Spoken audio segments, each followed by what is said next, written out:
Muy buenos días, bienvenido y muchas gracias por estar, como siempre, acompañándonos a través de Infobae TV, donde estamos siguiendo, algunos de los temas que internacionalmente están llamando muchísimo la atención. Y definitivamente lo que está pasando en Crimea, con esta decisión rusa que prácticamente hace muchísimos años que no se produce, que un país decide anexar territorio, ampliar territorio, quitándoselo a otro país, algo que no se recordaba prácticamente desde antes de la Segunda Guerra Mundial.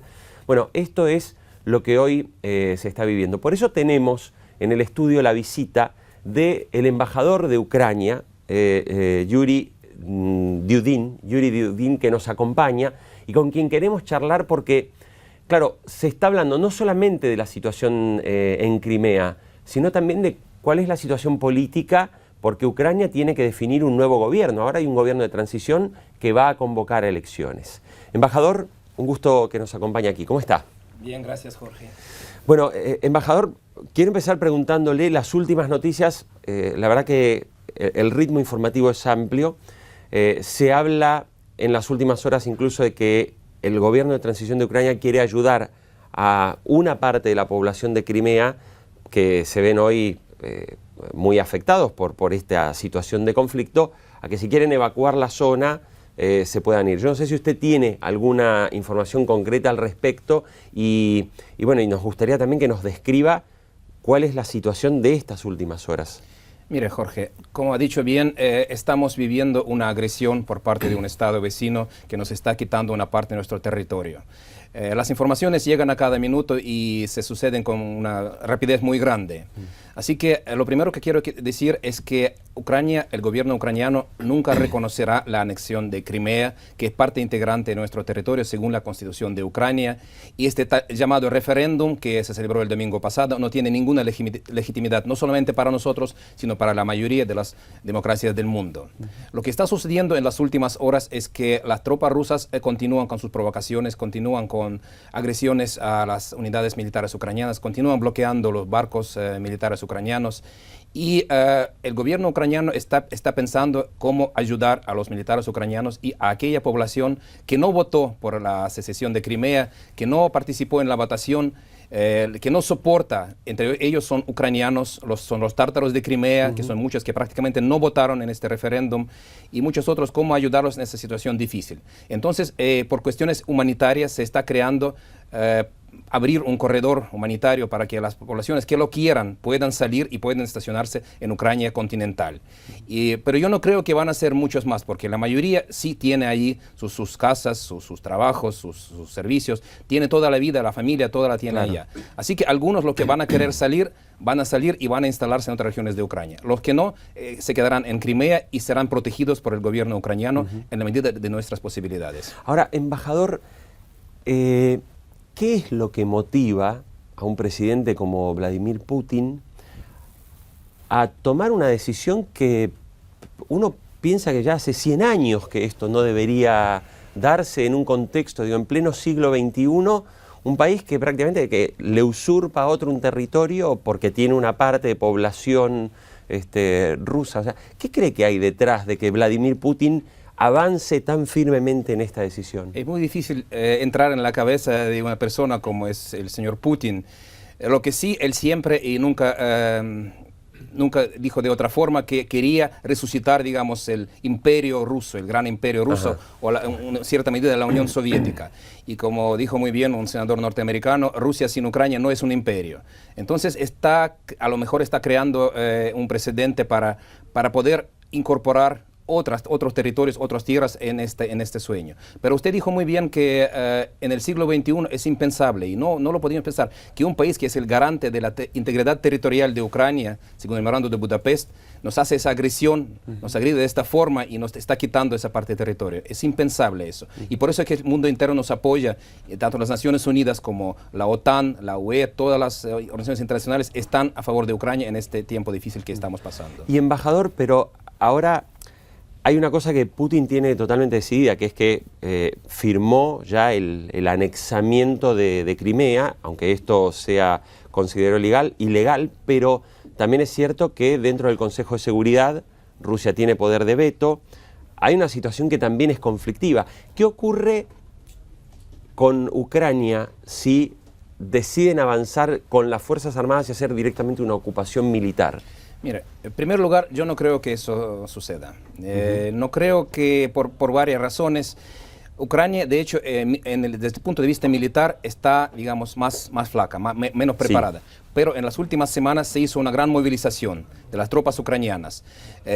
Prácticamente ya igualamos el número de efectivos en las fronteras norte y sur. Estamos igualando en la frontera oriente. Estamos preparándonos para una defensa. Además, yo quiero decir una cosa, que el pueblo ucraniano está muy unido ahora. Tenemos una agresión externa.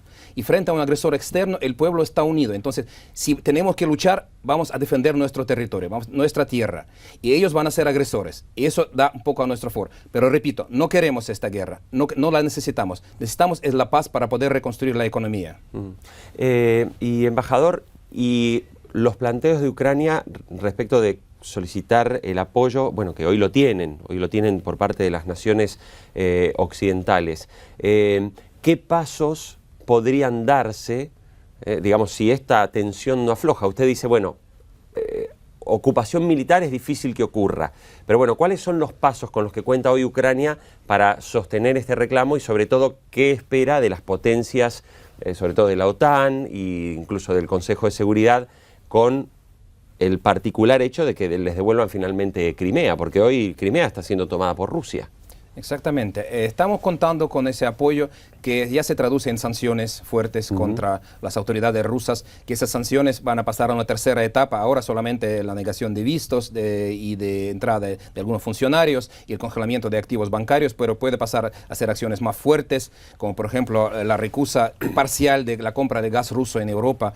Los Estados Unidos ya declararon que van a construir muchos terminales de gas natural licuado, de GNL, allí para sustituir un poco el gas que viene de Rusia y otro tipo de sanciones.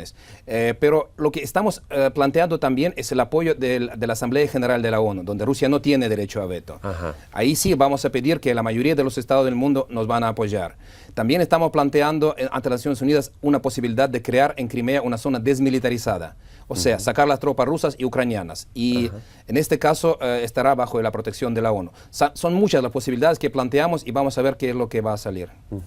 Embajador, lo llevo también un momento a una pregunta que varios analistas se hacen. Este conflicto que hoy tiene eje en Crimea, ¿se puede relacionar como una especie de reedición de la Guerra Fría? ¿O podríamos decir que también detrás de esto hay la llamada puja energética? Porque siempre Ucrania ha estado en el medio, pasan por allí todos los gasoductos que finalmente nutren a gran parte de Europa. Sí, de hecho estamos en esta posición geográfica entre el oriente y el occidente y siempre, Ucrania siempre fue a punto en una encrucijada de varias invasiones de los pueblos que pasaban por su territorio y esta posición geográfica es una ventaja y una desventaja al mismo tiempo. Claro. Pero lo que está diciendo de la Guerra Fría, yo creo que en cierta medida también tiene razón. Puede ser que ellos quieran también, porque no se trata solamente de Ucrania. Ahora estamos pensando o están hablando de otros países como, por ejemplo, la Moldova, la Moldavia, donde tiene una parte de la República Transnistria que no está reconocida por nadie excepto por Rusia, que también quieren anexarse a Rusia y eso será ya una violación contra la integridad territorial de Moldova. Claro. Y hoy hablaron ya de los intereses de los rusos en Estonia, por ejemplo, que están las minorías rusas que están siendo perseguidos. Así que en Ucrania no va a parar. Si el mundo comprende eso, cuanto más rápido comprende el mundo eso, más ayuda nos va a dar. Porque Ucrania apenas el inicio. Claro. Embajador, lo quiero llevar un momento a algo que por estos acontecimientos no estamos hablando. Tras la destitución de Yanukovych, digo, y esto por ahí también es importante contárselo a la audiencia. Usted como embajador fue designado cuando todavía el presidente Yanukovych estaba en el cargo y como bien me decía recién fuera de cámara, usted defiende los intereses de Ucrania, del país y no de un gobierno en particular. Lo que le quería preguntar es, bueno, ¿cuál es la situación política? Porque ahora hay un gobierno de transición y van a tener elecciones. Hay un proyecto de reforma constitucional, ¿no? Y uno empieza a preguntarse, bueno, ¿quiénes pueden ser las figuras? Se habla de Timoshenko, se habla también de Klitschko, el ex boxeador. ¿Nos puede contar cómo está un poco el panorama político ucraniano? Sí, por supuesto. Después de la destitución del presidente Yanukovych, que fue destituido por el Parlamento, según el proceso constitucional, entramos en una nueva etapa, en una nueva fase de nuestra historia.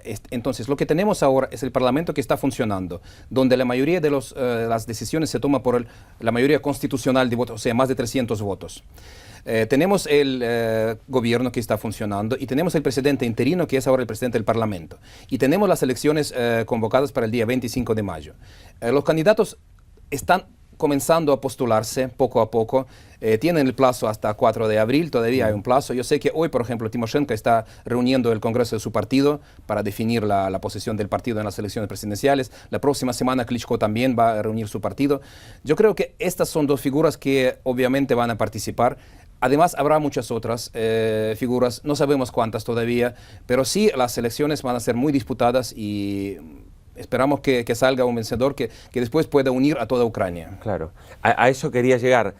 ¿No existe también un riesgo que en un momento donde gran parte del país ha logrado unirse políticamente para finalmente solicitar la destitución de un gobierno que evidentemente no le gustaba a la mayoría de los ucranianos, no existe el riesgo que luego comiencen también las divisiones por espacios de poder y eso debilite un poco la situación de Ucrania? La situación de Ucrania ya está bastante debilitada y todos los políticos deben entenderlo.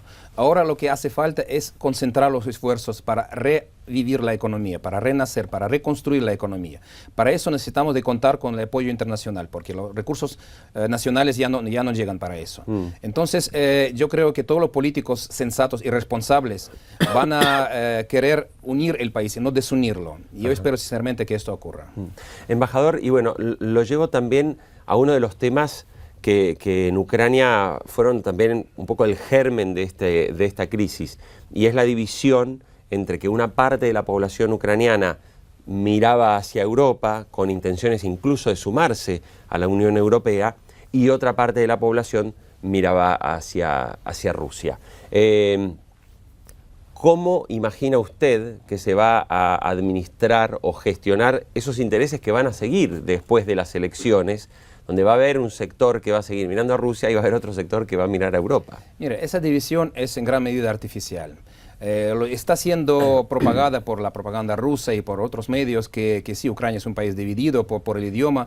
No, pero casi todos somos bilingües. Unos hablan ruso, otros hablan ucraniano, pero eso no nos impide a comunicarnos y a ayudar. Yo le diría así, que la mayoría de la población de Ucrania quiere ir a Europa. Y eso fue claramente demostrado en las plazas de Maidán, cuando la gente salió en las plazas para defender el rumbo europeo de la política. Porque cuando Yanukovych se negó a firmar el acuerdo de asociación en Vilnius, eso sirvió de gatillo que provocó, que desencadenó toda esa ola de protestas. Entonces, ahora lo que sí vamos a hacer, vamos a firmar la parte política de acuerdo de asociación con la Unión Europea, que eso va a ser ya mañana en Bruselas. Y la parte económica la vamos a firmar después de las elecciones presidenciales, porque la parte económica es más complicado, tiene que considerar los intereses también de las industrias en el Oriente, que están más orientadas a Rusia, como bien dijo. Pero sí le digo que la mayoría de la población está por Europa y ahí vamos. Es nuestro rumbo y no vamos a cambiarlo. Embajador, bueno, le queremos agradecer su presencia aquí en Infobae TV y por supuesto dejamos abierta la invitación porque Ucrania va a seguir dando noticias en las próximas semanas y muy intensas. Y bueno, y también sepa que este es un espacio completamente abierto. Muchas gracias, Jorge. Estoy disponible para otras entrevistas. Si Spasiba. Muy bien, hacemos una breve pausa. Enseguida estamos de vuelta.